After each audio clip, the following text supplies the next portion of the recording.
Scientific Revolution, 1440 to 1690 after that. Where the Scientific Revolution all about?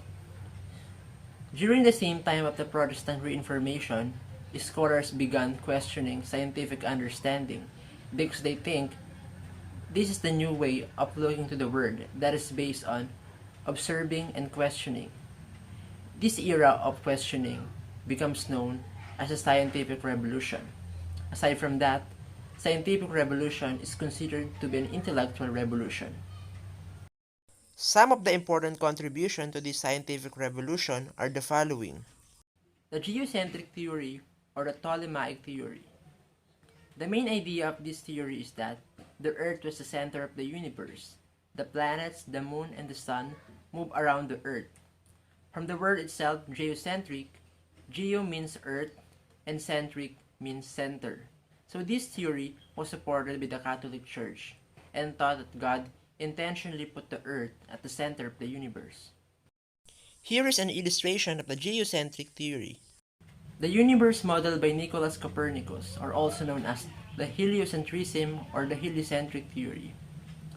So, it is the reciprocal of the geocentric theory wherein the sun is the center of the universe. The moon, the planets, and the stars move around the sun. From the word itself, helio means sun, and centric means center. Here is an illustration of heliocentric theory. Law of planetary motion by Johannes Kepler. This states that all planets revolve around the sun in elliptical, not circular orbits, and that closer planets to the sun move faster than the others. The first law is what we call the orbit's law. Yung sun daw ay hindi nakalocate sa center ng isang elliptical orbit. Siya ay nakalocate sa isang side ng foci ng isang elliptical orbit. The second law is what we call the area's law. The speed of each planet changes depending on where it is in its orbit. Habang lumalapit daw yung planet sa sun, ay bumibilis yung ikot nito, and habang papalayo siya sa sun, ay bumabagal yung speed nito. The third law is what we call the law of periods.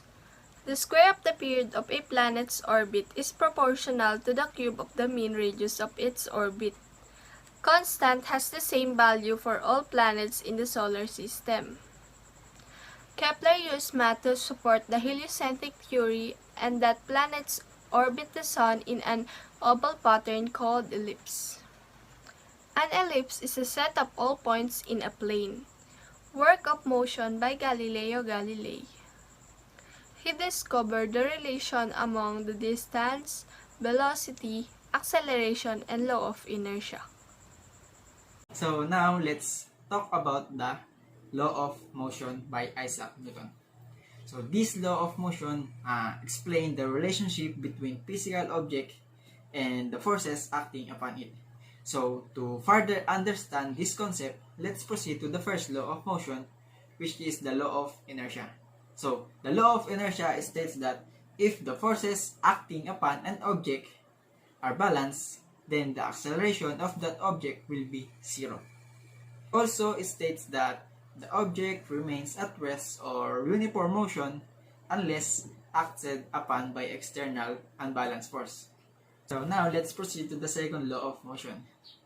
Second law of motion states that the acceleration of an object depends on the mass of the object and the amount of force applied. So in simple terms, acceleration is directly proportional to the net force applied and inversely proportional to the mass of an object.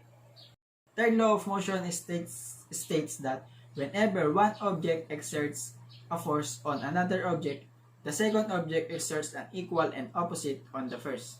In simple terms, every action has equal and opposite reaction. When two objects interact, there was a force on each object.